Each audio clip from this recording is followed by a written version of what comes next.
Super conductor एक ऐसा material होता है जिसका रेसिस्टेंस जीरो हो जाता है। अब इसको ज़रा हम समझ लेते हैं डेफिनेशन वाइज। मान लीजिए कोई कंडक्टिंग मटेरियल है, इसको हम फ्रीज कर दें, यदि ठंडा करते जाएं तो एक निश्चित टेम्परेचर पे, कांस्टेंट टेम्परेचर के बाद, जिसको थ्रेशोल्ड टेम्परेचर बोलते हैं, उस टेम्परेचर के बाद ये सुपर कंडक्टर बन जाता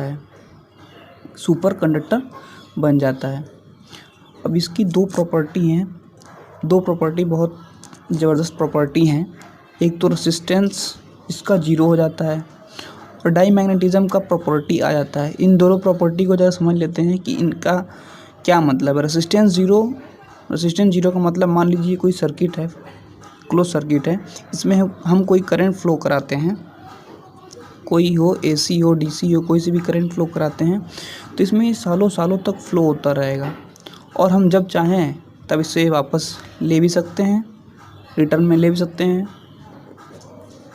इसका रेसिस्टेंस जीरो होता है तो हम इसमें कोई लॉसेस नहीं। इसका मतलब क्या हुआ कि इसमें कुछ लॉसेस हुई ही नहीं, तो कितनी अच्छी प्रॉपर्टी है। अब ज़रा डाईमैग्नेटिज्म को देख लेते हैं। मान लीजिए कोई मैग्नेट है, ये कोई मैग्नेट है। यदि हम सुपर कंडक्टर को इसके पास ले जाते हैं तो ये क्या करता है, किसका अपोज करता है, तो इसमें अपोज करने का प्रॉपर्टी आता है, यानी कि ऐसे इसके ऊपर थोड़ा सा ऊपर उठ जाएगा। तो दो बहुत ज़बरदस्त प्रॉपर्टी, रेसिस्टेंस जीरो हो जाता है और डाईमैग्नेटिज्म की प्रॉपर्टी आ जाती है। अब इसका ज़रा हम एक एप्लीकेशन देख लेते हैं, जो वैसे तो बहुत से एप्लीकेशन है, लेकिन एक एप्लीकेशन के माध्यम से हम समझ लेते हैं कि इसका क्या रोल है एक्चुअल में। मैग्लेव ट्रेनों की बात करें तो मैग्लेव ट्रेन वैसे इसका फुल फॉर्म होता है मैग्नेटिक लेविएटेड। इंडिया में इसको बुलेट ट्रेन के नाम से भी जानते हैं। तो मैग्लेव ट्रेन का कॉन्सेप्ट कुछ ऐसा होता है कि ये,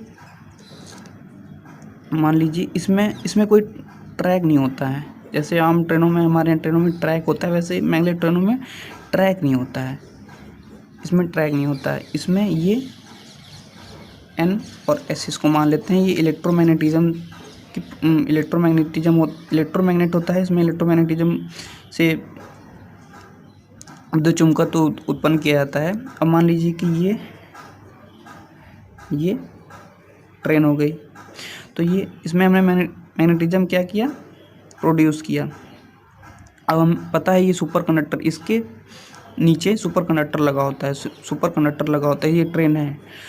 तो इसमें क्या करता है, हमें पहले से ही पता है कि सुपर कंडक्टर का एक प्रॉपर्टी होती है, मैग्नेट आने पे ये कुछ ऊपर उड़ जाता है, अपोज करता है। नॉर्मली तो हम इसके ऊपर रखेंगे तो ये अपोज करेगा, यानी ऊपर उड़ जाएगा। तो सेम वही होता है कि इसका अपोज करता है, यानी थोड़ा ये ऊपर उड़ जाता है।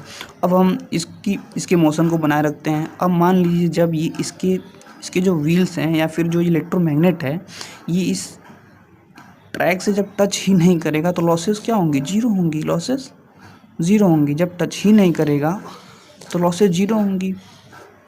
अब ये 760 माइल पर आवर की स्पीड कंप्लीट कर लेता है। अब सोच सकते हैं जब लॉसेस जीरो हैं तो केवल हमें एनर्जी कहाँ देनी पड़ रही है, इलेक्ट्रोमैग्नेटिज्म को बनाने में। लॉसेस जीरो यानी कि इस ट्रेन का